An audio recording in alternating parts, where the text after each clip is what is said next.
Well, hey, good morning, everybody. My name is Jared.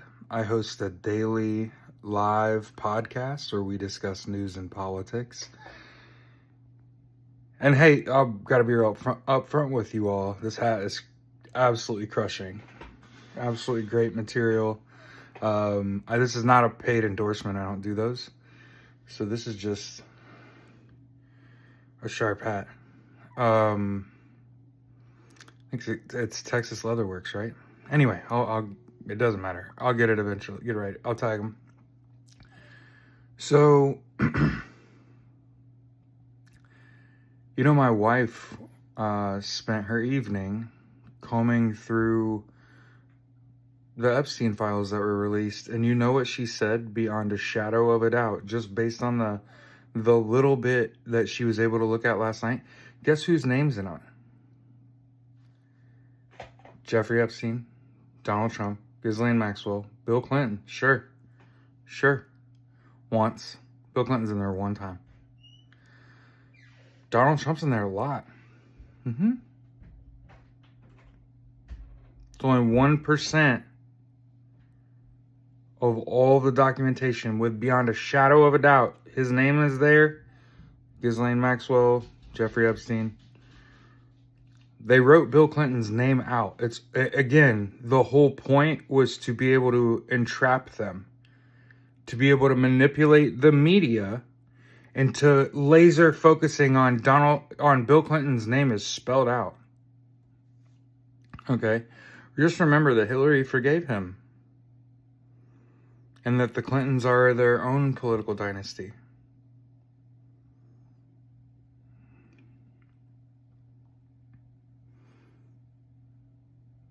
And that there's not anything incriminating in the documentation that was released.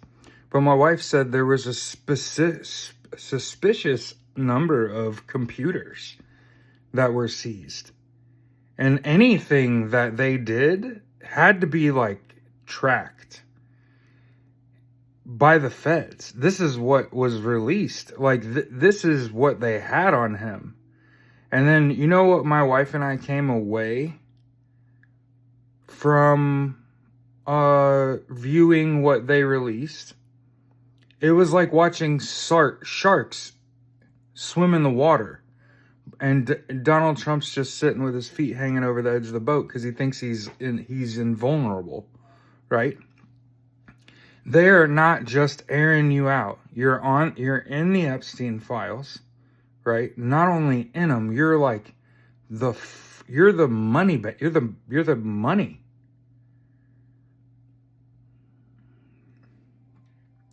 And what I will never forget about this entire situation is that the President of the United States, he used his wives, both of them, used to work with Ghislaine Maxwell to find girls to bring back for them. And now, what I think about is in their minds, they were bringing them back for the boys, the teens for our teens. But them boys are ugly. And what ended up happening is Jeffrey Epstein and Donald Trump ended up, right?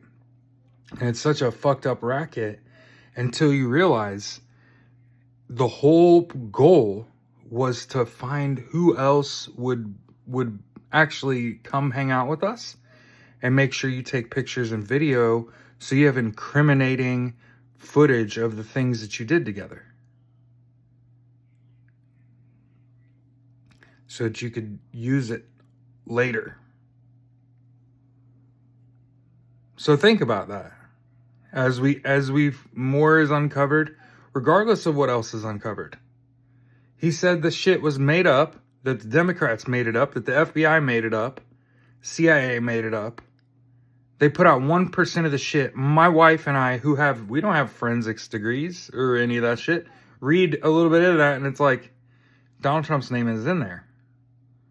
There's all their initials, Ghislaine Maxwell and Jeffrey Epstein. You're like, okay, the cast of characters is set. And then today, all of these victims are going to speak for the first time. And it's like, and this motherfucker is alive through this.